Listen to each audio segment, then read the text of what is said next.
Astounding, fantastic adventure awaits you in a land of terrifying thrills, where maddened mastodons wage warfare to the death as the earth shakes on its axis. Everybody, listen carefully. The Martians are coming this way. We must evacuate the city. Take food and water and extra clothing with you.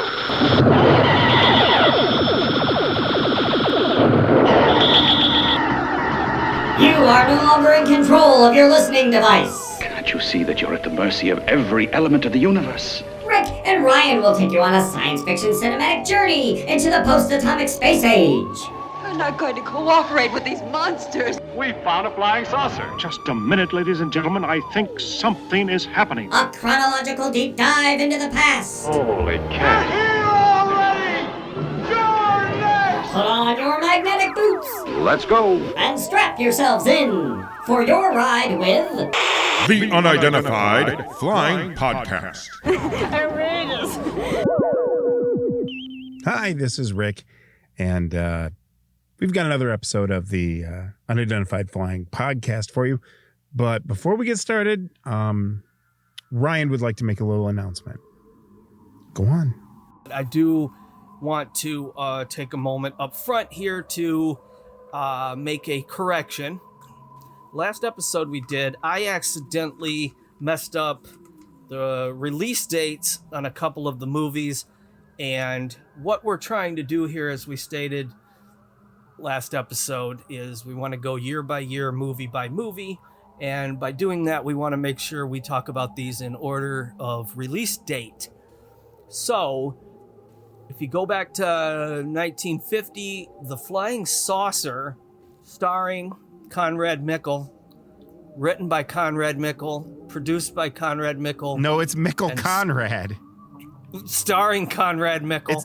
It's Mickle Conrad. That is the first science fiction movie released in 1950. Then followed by Rocket Ship XM and Destination Moon. So, I regret the mistake. It's because Chicken Scratch is actually more legible than my handwriting. So, I just basically read the wrong date. Got those screwed up. It will never happen again, I promise. Throughout the rest of this podcast, no matter how many seasons we do, I will never make another mistake. You have my word on that. Bullshit or not? Good.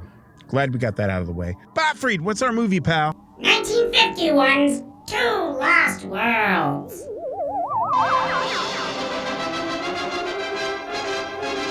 Directed by Norman Dawn, written by Tom Hubbard, Phyllis Parker, Boris Petrov, and Bill Shaw. Starring James Arness and Kasey Rogers. Released on January 5th, 1951. What is Two Lost Worlds about, Rick? Man, I don't know.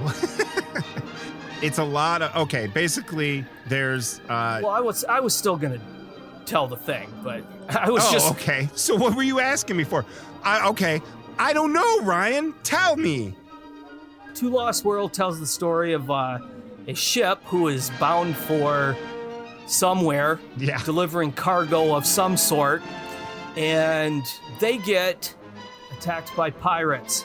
Yeah, they get attacked by pirates. They get attacked by pirates, so they pull up to the nearest island, which happens to be in Australia. They leave the captain behind. Well, he's not the captain, but they leave James Arness behind. Yeah. And James Arness, while there, he falls in love with a woman and becomes kind of like, you know, a local celebrity. Yeah. And then eventually the pirates find the island, they attack, they kidnap a couple of women. The men have a seriously, ridiculously long debate about whether they should even go after the women or not. They kinda decide to do, so they take off after the women. And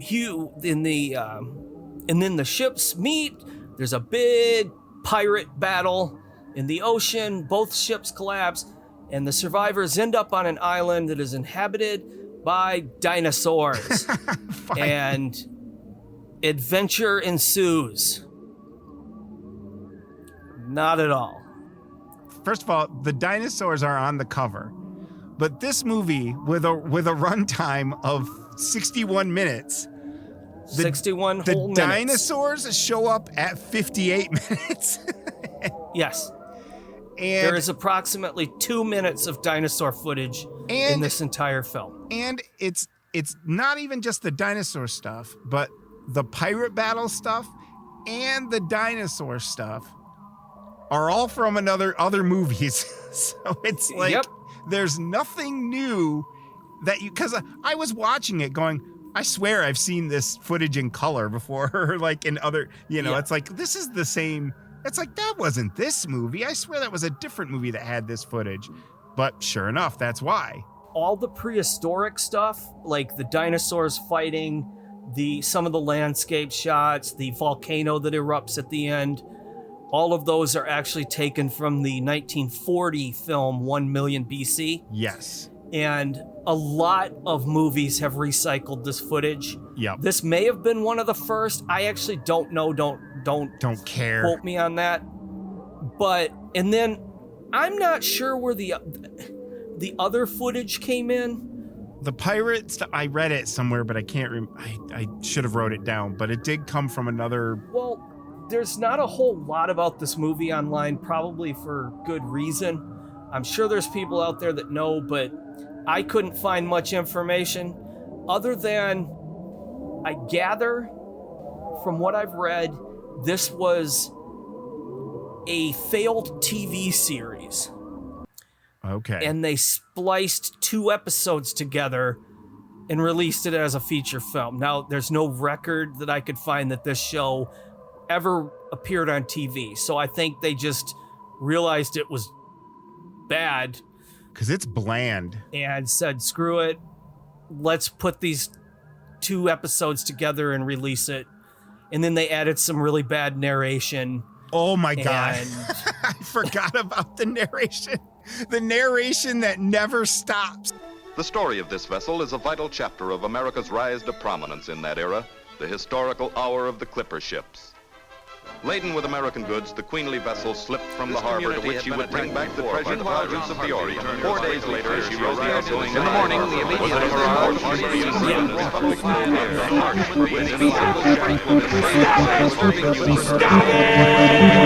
No, I think narration's there just to explain what's going on because it knows you're asleep because it's so boring.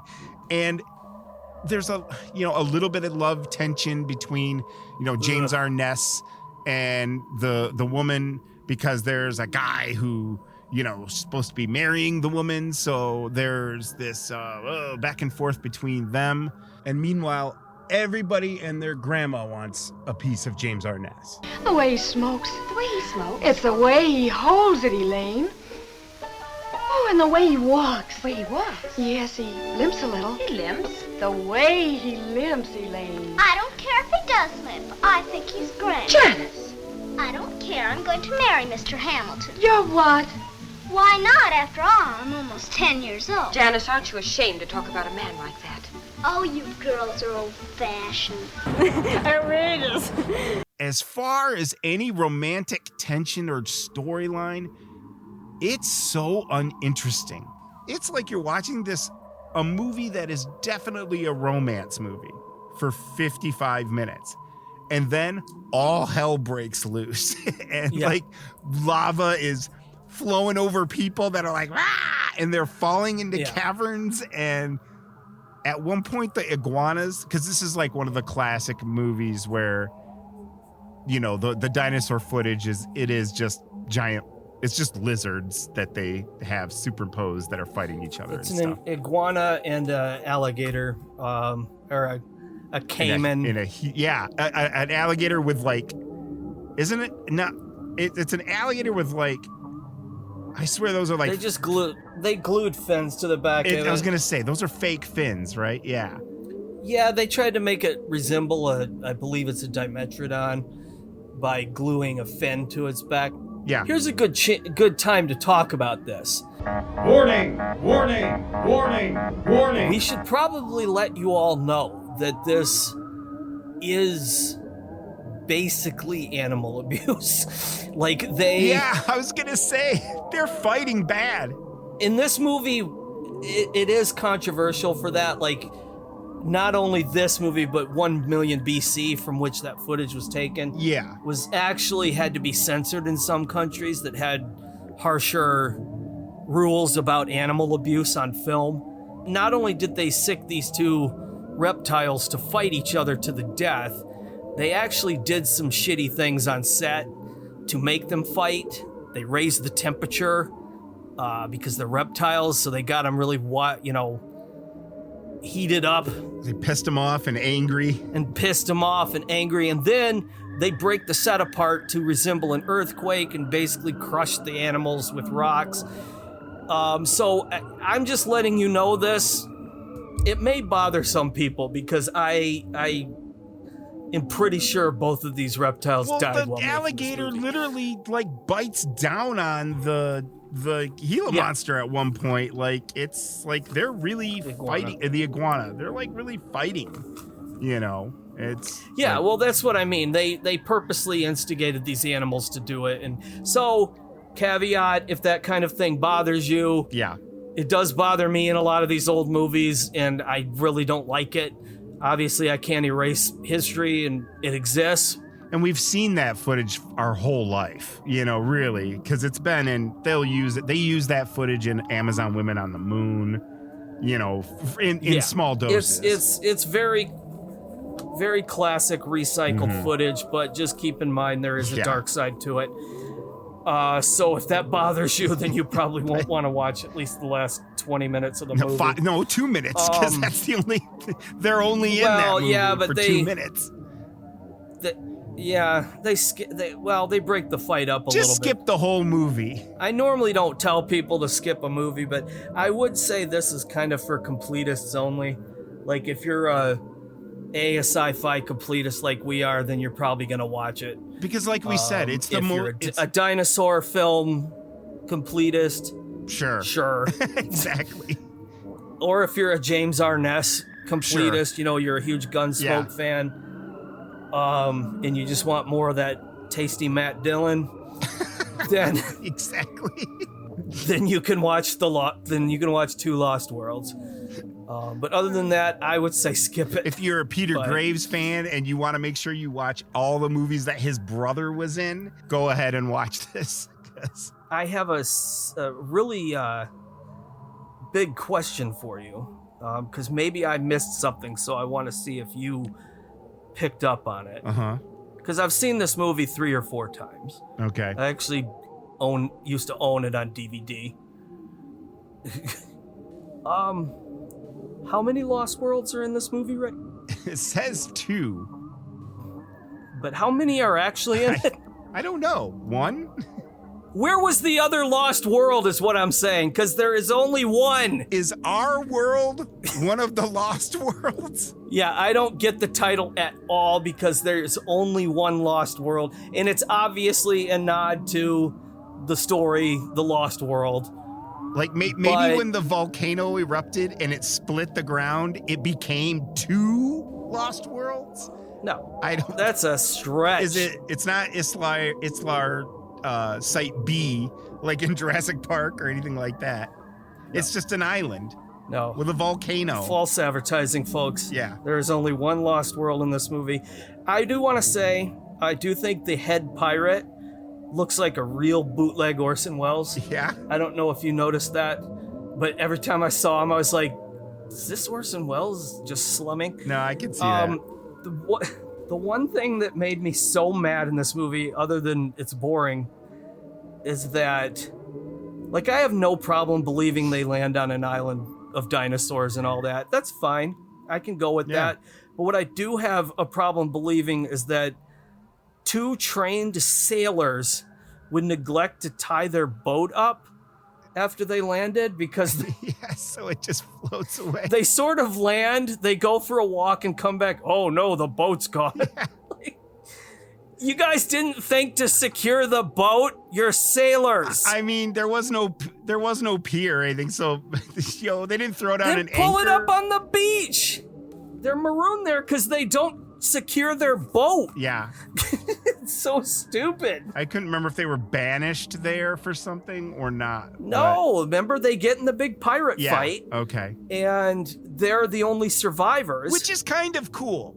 I will say the pirate fight is kind of dope, where they're like Yeah, shooting it's into the highlight water, of the movie, easily. and it's, from what I can remember, from another movie completely. So maybe find that movie and watch it. Other men armed, Burley? Aye, Captain Hackett. You men know why we're here. We haven't boarded a vessel in a long time. I want to see the decks of the Phantom loaded by dawn. Man the sails. Sail up. Lay alive!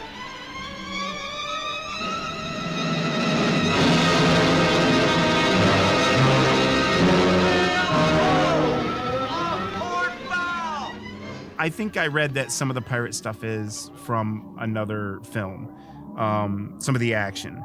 But like, there's parts where the pirates are like swimming under and they're like infiltrating the other ship, and the action's kind of good. You know, it's not bad. Yeah. Captain Caution. Captain Caution is the name of the movie they took the pirate stuff from. So I was correct. Captain Caution. Maybe we got to watch that. Maybe, because it was actually nominated for an Academy Award for Best Sound. Oh, well. Which is all Two Lost Worlds has going for it, is that part of its footage was nominated for an Oscar for Best Sound. So exercise Captain Caution when you go to watch two Lost Worlds, because... AKA One Lost World. A Lost World. Yeah, it's pretty shitty, folks. We don't like to shit on movies, really, because we love all this stuff. We want to talk about it. Yeah. And right away, we're like, yeah, this one kind of sucks. Flying Saucer sucks. Yeah. Other than that, pirate, because I did kind of get, watching it again for this podcast, I remember like, okay, yeah, this pirate ship stuff's at least interesting because stuff's moving. Because nothing else has been the rest of the movie. Yeah, the love triangle is insufferable. Oh, it's terrible. The day-to-day drama of him on the island is boring. Yeah. Well, maybe that's the Lost World. That first one with where they're I don't know. No. Yeah, it's because it's inhabited by people. Yeah, it's not lost There's at all. a town there. Yeah. There's sheep and stuff. They're on Australia, although nobody has an Australian accent at all. No, not at all. If the Americans were fired upon by the same pirate ship that raided our colony last year, then we might be in for more trouble, and soon. Well, men, Magistrate Jeffries is on his way right now to Brisbane to request the governor's help. I just saw the American ship, and she's ready to sail. Now, if any of you men are afraid, get out. But if you're the men I think you are, you'll stay. And you'll forget this nonsense and get back to work with the rest of the men. Let me have those shares. Yeah, I think we better stay. All right. Come on, go back. Maybe it's 1.5 Lost Worlds. No, I just think it's one. Yeah. I don't know. Like, your guess is as good as mine because there's no fucking reason for this to be called Two Lost Worlds. They couldn't call it a Lost World because there was already the Lost World, so yeah. 2 Lost Worlds. You know, so this is it. This was the first science fiction film released in 1951. Now, James Arness will make an appearance in another one this year. In a big way.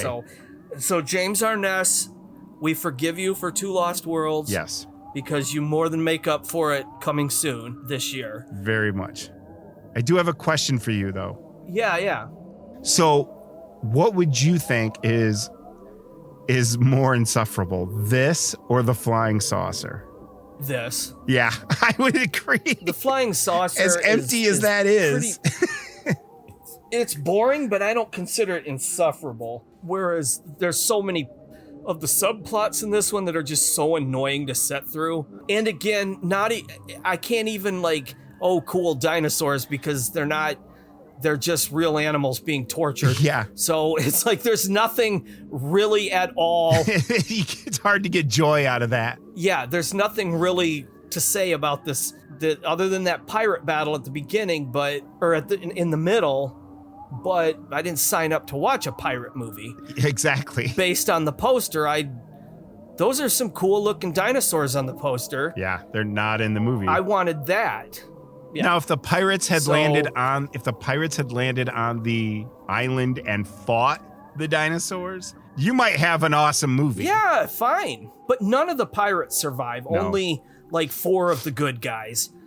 like 2 men, 2 women. I think isn't there a little girl too? Yeah, I think so. And they basically just, it's a lot of we need water and then it's pretty much look out, what's that? And then here comes the iguana, and there you go. Yeah, that's it. Everybody's asleep at the wheel here. Yeah. And I got nothing. No. I got nothing else on this. So sorry, 1951 starts with a sputter. Maybe kids loved this back then.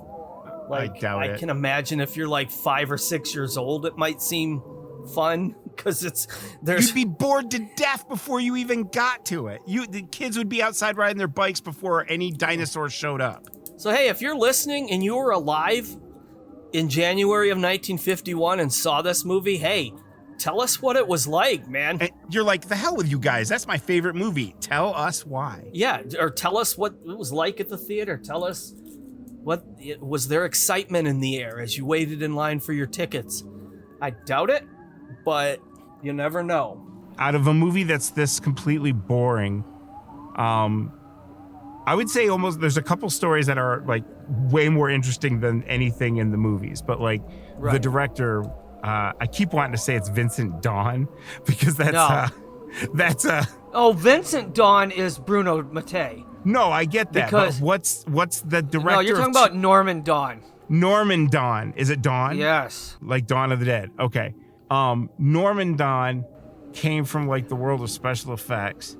None of his movies are really noteworthy, but I guess he was really well known for the fact that he's in all the books pertaining to matte paintings because he pioneered the first on glass matte painting in one of his films. So that's kind of weird that this movie, and this is like late in his career. This is like 2 or 3 before he kicks it, So what? 2 Lost Worlds? Yeah, and so he was real famous. It was like if Rick Baker directed a movie that was a couple stinkers, and then but he was known for being this guy. He directed just basic movies, but he was an effects genius. Like Stan Winston. Yeah, but Stan Winston directed a stinker. Yeah, no. That's true. I kind of like No Name Norm, I gotta say. It'll remind you why Michael Hall was funny at one point. Is stuff in that, it's right in that, it's Michael Hall that we loved versus it's like right in the middle before he became the fucking douchebag from Edward Scissorhands. I almost said Eraserhands. Man, that was the sequel. That's a hot crossover. Anyway, I thought that was kind of interesting. I thought that was more interesting than anything in the movie. But I gotta say, the woman in the movie she's listed as Laura. You're talking about Kasey Rogers? Yes, but her stage name that she used in these early movies was something else. It was like Laura something. But then she became Kasey Rogers. And she was Kasey Rogers because she was so athletic that like she could pick up the baseball and like knock it out of the park. So that's why she got her nickname Kasey, because like Kasey at bat, the mighty Kasey at bat. For the record, or strikes out or whatever. Her name was Josie Imogen Rogers. No, but then her stage name was something else. No, but I'm saying that's what she was born as, and yeah. But what was her stage name? Her stage name was Laura Elliott. Yes. Thank you. Well, that's what I was asking. Anyway. I know. Okay. She's a woman. Kind of interesting because, Nothing.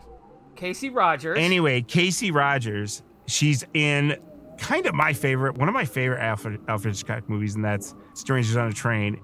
Kasey Rogers is part of that scene that, when we saw it, it was because it was shown on the documentary. It was like a theatrical documentary called Terror in the Isles that came out. It was just a bunch of horror clips, and most horror fans have seen it. But it had the scene where she's running away from someone at the carnival, this woman, and played by Kasey Rogers. And she gets to the front of the camera, and all of a sudden there's light on her face, and it's just a Zippo with a hand holding it. And he just calmly asks, Is your name Miriam? Why, yes. How did you... And then like the light goes out and all of a sudden he starts strangling her. Man, Yeah. where do you put that in Hitchcock? Well, just real quick. Strangers on a Train is probably in my top. It's definitely in my top 10. I'm trying to think about my top 5. Does it make 5? Does it make top 5? Okay, number 1 favorite Hitchcock film is Rebecca. Oh, really? And then okay. Strangers on a Train's up there because I also put Rope, Shadow of a Doubt, Trouble with Harry, The Birds, Psycho, and basically and 1/3 of his movies. Man Who Knew Too Much original. I like most of them. Me too. I even like The Skin Game, so just shut up. I can't tell you where on my list of Hitchcock. No, I respect that because I'm a disciple. I get it. But no, I'm with you. Strangers on a Train is great. And it's because of Robert Walker. He's so creepy in that. And he died like... Yeah, but I'm a big Farley Granger fan too, so... Yeah, he's good because he's in Rope. Yeah, but I like him a lot, so... Robert Walker, like, he died shortly after that, and his kid grew up to look almost just like him. And they have the same acting styles and everything, but he was Charlie X in Star Trek. He was in Son of Blob. The kid in Son of Blob, that's him. Yeah. And he's just like his dad. But anyway, that movie's great. We don't want to go down that rabbit hole. But yeah, that scene is like iconic. But the other wild thing about Kasey Rogers is she's in Bewitched. She took over for the woman that played Larry Tate's wife. And I love that because I love Bewitched. But this is how outrageous this next part is because I wouldn't even spend the next 5 minutes talking about Bewitched because I love Bewitched. But she started, like, her son wanted a motorcycle in 1970, like early 1970s.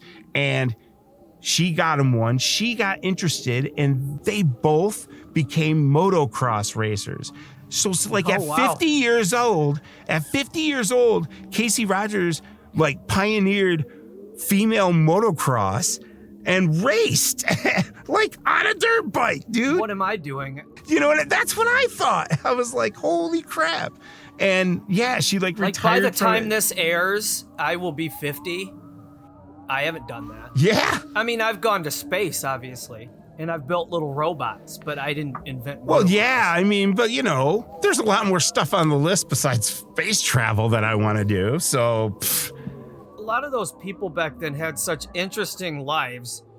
Like like her and Well, there was obviously Hedy Lamarr, who pretty much invented satellites. Yeah. And then we have Veronica Lake, who was a pilot. Like, she flew her own plane. Like, it's just like, you never know.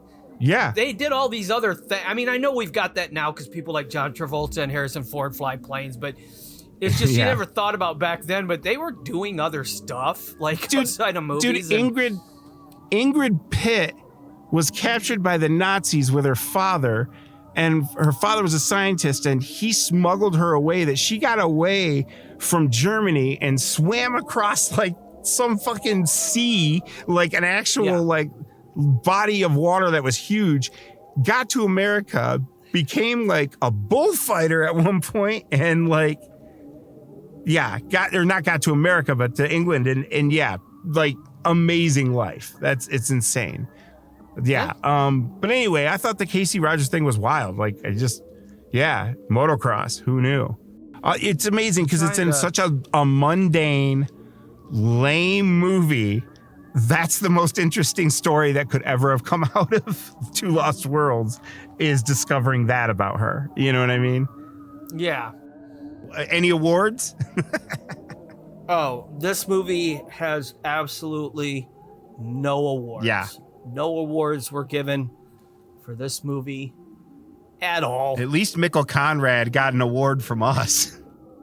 No stars, Ryan? What do you give this movie? Oh, I give this movie 1 star. 1 star. It's just a 1 star. 1 star. Do you go low? Do you go lower than 1 star? Do you give a half star? Yeah. To anything? 1 star basically means I didn't like it. Like, that's just as simple as that. I didn't like it. But will you go lower on a movie? Yeah, I have. Half star means I hated it. Like, there's a difference between I didn't like it to I fucking hated it. Okay. And you didn't hate this. there's not enough to it for me to hate. That's true. And you'd be surprised, like, me actively hating a movie it may even be a 4-star movie on the surface, but I just fucking hated it.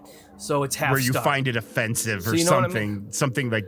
I find it offensive that it exists, Yeah. and that I actually took the time to watch. Okay, so I can understand this is a there are 1-star movie then. Yeah, it's just a 1-star movie. It's bad. No reason for it to exist. No reason to watch it, other than the aforementioned completist. And I am one, so that's of course why I bought it. Yep. I bought it when I saw it at Best Buy one day, and I watched it on DVD a couple times. And I wouldn't sell it either. So I don't know what that means about keep it. me, but all right. No, I would still own a copy of it just to have I like having a library of all these movies, so whether or not I like them or not, I still... You know what I've been doing lately? What, Rick? I don't know why, but watching a lot of, like, videos of people shredding shit. I shred all the time. I do that. But there's people, like, throwing... I mean, there's a whole channel with just the, man versus shredder, or shredder versus this, and they put googly eyes on the shredder. And then they're just, like, shredding keyboards and badminton paddles, and it's like anything. Yeah. And I find myself watching it a lot every time I see one of the videos. There's something about I it. love those things.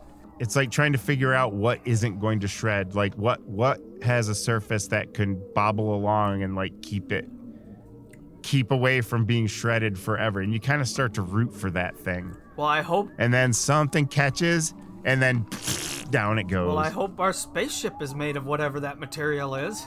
Yeah, exactly. Because that's what's like traveling in space. It's like going through a giant shredder. You never know. Of darkness. Tiny little rock could just destroy everything. Starting to lose it, man. Tiny little space pebble. Well, no wonder you're losing it, because look at the last 2 movies we've talked about. So, all right. I know. We need some excitement out here on the Luxa Proteus. Well, but not too much excitement. I can't offer you any excitement, but this isn't. I was digging through my papers that I brought aboard the ship, and I found a printout of some old movie reviews I wrote back in the early 2000s. You may remember I was a movie critic for an online magazine called No-Fi Magazine. Apparently one of the movies I reviewed, this was back in around sometime in 2003. Uh-huh. And one of the movies I reviewed for them was Two Lost Worlds. Really? So, did you remember that? I kind of had it in the back. I mean, I knew I'd written about it before and seen it before, obviously. I mentioned that, but I didn't know I still had the review. So this is my thoughts on Two Lost Worlds when I first viewed it about 20 years ago. So let's see if anything's changed, shall we? Lights, please. Two Lost Worlds, reviewed by Ryan Liskey. I love dinosaur movies, I really do. More specifically, I love old dinosaur movies. You know, the ones they made before they figured out how to animate dinosaurs on a computer screen. The ones where they used to either claymation or puppets, or they just caught a couple of lizards and taped cardboard fins to their backs. I collect these things, man, and when I saw this DVD at my local movie store, sitting in the cheapie bin for only $8, I thought, hell, this is already worth it. Well, it's not. As far as dinosaur movies go, old and new, big budget or small, this is just about the most flaccid, dull flick you can imagine. I know it was made half a century ago, but that's no excuse. King Kong is older than that, and it still kicks some ass. No, this movie is limp from the get-go. You see the cover with our hero and heroine fearfully watching as 2 feral behemoths duke it out against a fiery volcanic landscape, and you think, holy wow, this is going to be a good one. Nope, not even close. And here's the absolute worst part. The movie is only 71 minutes long, and the dinosaurs don't even make an appearance until exactly 45 minutes and 42 seconds into it. I paused it and wrote it down just so I could tell you. What kind of crap is that? Adding insult to injury, once they do appear, they are nothing but an alligator and an iguana with dumb cardboard fins taped to their damn backs. They wrestle around for a couple of minutes, and then they're gone. And then pretty much the movie ends, and you sit there shaking your head, telling yourself being a fan of these movies is great and all, but sometimes even you have standards. So it's about 55 minutes of dull, pre-atomic age 50s melodrama, whatever that means, 2 or 3 minutes of prehistoric landscapes and volcanic apocalypse, and 2 reptiles going at it in an age before the ASPCA or PETA had anything to do with anything. I won't even tell you the plot because you won't care. If you want to sit through this, fast forward to the 35-minute mark and you'll be treated to a neat little pirate ship battle. Although the action is so confusing, I doubt you'll be able to discern who the good guys are and who the bad guys are. After that, flip ahead 10 minutes, watch the reptile rumble, and then use the DVD for a beer coaster. I love dinosaurs, man. The cheesier the better, but this is just stinky bad. Boring, stinky bad, if you really must know. And generally, I can take stinky and I can take bad, but boring, nothing can save boring. I wish you would have found that review before we had to sit through it again, because that's pretty on point. So in 20 years, nothing has changed. 20 years have gone by, Rick, and that's how long Two Lost Worlds has been a part of my life, and it has given me nothing. Well, it's got to be in there for a reason. It's lasted 20 years. Maybe that's its power, because you forget about it, and then you got to watch it again every 20 years. Its power. It's like Jeepers Creepers. So I guess we'll see you when we're 65. Yeah. Again, Lost World. We'll talk about it again. And if it's like that, we've got a date with Destiny. It's like the Before trilogy or the movie Boyhood. Yeah. We're just going to check back every 25 years and then edit it into like a trilogy. See what we're doing. I bet you when we're like 85, it'll be like, I don't know what I was thinking. I love this movie. I know. I'll turn to Scatman Crothers, where they asked him, what was it like working with Danny Lloyd, the actor? And he just stone-faced and starts to tremble and tears well up. And he was like, it was wonderful. It was wonderful. It was like working with my son. That's what it will be. It's like Two Lost Worlds. It's a movie. Yeah. It's wonderful. It's just to see a fucking movie again. I love it. That's what's gonna happen. All right, let's end on a lively note if we can and play my newly invented game. So far, nobody's rose to the challenge yet with the 6 degrees between Conrad Mickle and Cynthia Rothrock. Wait a minute, Rick. Guess what? One of my little robots, Wishwash, just delivered something to me. We do have an answer to the Cynthia Rothrock, Mickle Conrad 6 degrees game that I proposed last episode. Way to go, Wishwash. Well, he didn't do it. He delivered me the message. No, but he delivered it fast. No, Wishwash is pretty fast. Whoosh is a little slow. It's Wishwash, Whoosh, and Wiggy Wiggy. Okay, those are the robots. Just the three of them. Wishwash, you haven't Whoosh, seen and them. You Wiggy never Wiggy. even come over and visit my side of the spaceship. So hey, we got apparently, a duplex spaceship, man. We're like Three's Company in space. Yeah, in space. We've got an upstairs robot, Mr. Furley, that comes down. Yeah. So apparently some dude back on Earth named Brad, Toriano, I think is how you pronounce his last name. He, believe it or not, he connected Mickle Conrad to Cynthia Rothrock in 3 movies. 3. Okay, now I did it myself, but it took me 4. Okay, so let's hear Brad's first. Ready? Yep. Okay, Mickle Conrad is in Godzilla King of the Monsters with James Hong. Woo. Okay. James Hong is in Everything Everywhere All at Once with Michelle Yeoh. Yep. Michelle Yeoh was in Yes, Madam with Cynthia Rothrock. Boom, boom, boom. So, what did we say he wins? He just got it. It was us saying his name on the air. And oh yeah, we're Brad gonna Toriano. And we'll take the transcript of this and put it on the moon or Oh, Mars that's or right. something. No, That's it right. was Neptune. Well, really I had run said into, Mars because it'd be next to your name. Right, but okay. Now here's where I got. Here's what I did. Okay. And for the record, the Weishwash verified this, and Brad did not use IMDb or Letterboxd. He actually did this from memory, as did I. Okay. Yep. So I just want everybody to be clear that this is how dorky we are, that we just got this out of our own heads. Okay. But here's mine. Yep. Mikkel Conrad was in Take One False Step with Shelley Winters. Oh my God. Sweet. Shelley Winters was in Delta Force with Chuck Norris. Oh my God. Chuck Norris was in Invasion USA with Billy Drago. Put a pin in that.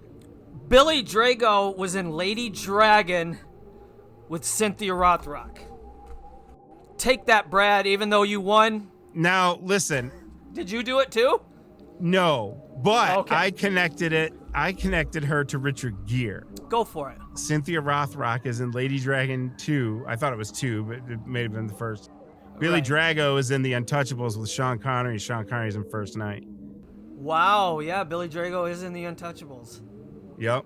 He is such a bizarre actor. I know, but he's great in The Untouchables. Just that little scene he has is the great, creepiest but he's shit. so weird.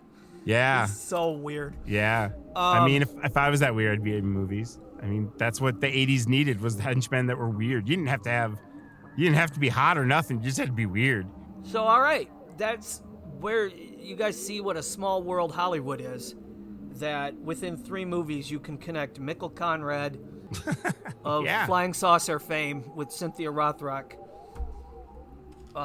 So, hey, good job, Brad. Good job, me. Good job, you, Rick.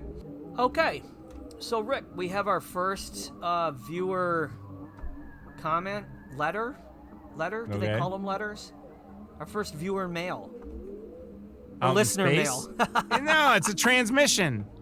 It's a transmission. It's a communique. The name is Anastasia Perkins. Okay, wrote us a letter.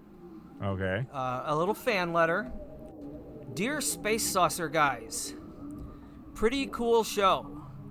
Ricky, you are the GOAT. Oh my God. Like, Merry Christmas and Happy Valentine's Day to my ears, that's how much GOAT. Ryan is okay, but he needs to smile more. Anyway, keep going. Not sure if you guys know this, but there's lots more movies in the 50s, and you need to talk about them, but I'm worried you're so old you might die in space before you get to 1955. Please at least get to 1955 before you die. Thanks. I mean, that's a real thought. Yeah, we think about that all the time, so thanks. Yeah. But you see, we're in space, so we age slower in space. So that's all we've got to say about the Flying Saucer and Two Evil Eyes and 3 sheets for Todd Sheets, 3 on a meat hook is what we just watched. 2 Lost Worlds, whatever. We are moving on. We're moving on. We're good to go with that one. Yes, it was these courageous Yankee seamen who conquered the dangers and the hardships. Men like Kirk Hamilton, who carried forward the dream of a nation and remade the plans of destiny to fit their own dreams. Dreams of home and hope and happiness in a new world of the future. A new world just over the bright horizon.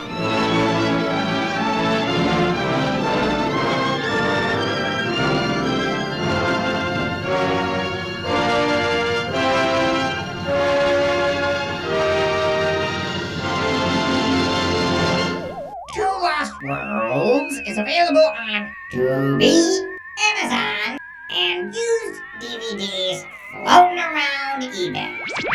Hiya, hiya, hiya! You'll go for that mouth-watering, taste-tempting, meaty shrimp mixture all wrapped up in a crispy noodle jacket. It's a treat you can't beat.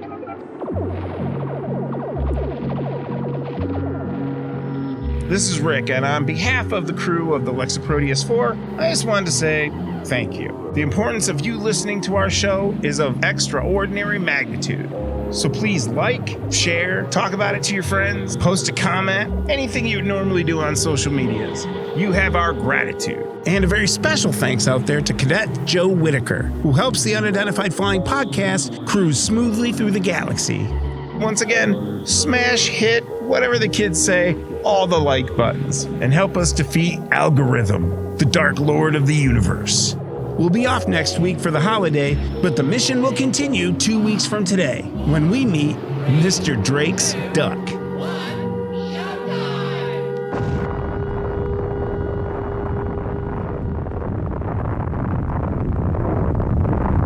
You didn't tell us you had a sister. Well, why didn't you bring her along? Is she older than you? Yes, but you wouldn't like her. No? No, she's big and fat and knock-kneed and bull-legged and ever so silly. Well, I'm not so particular. Outrageous.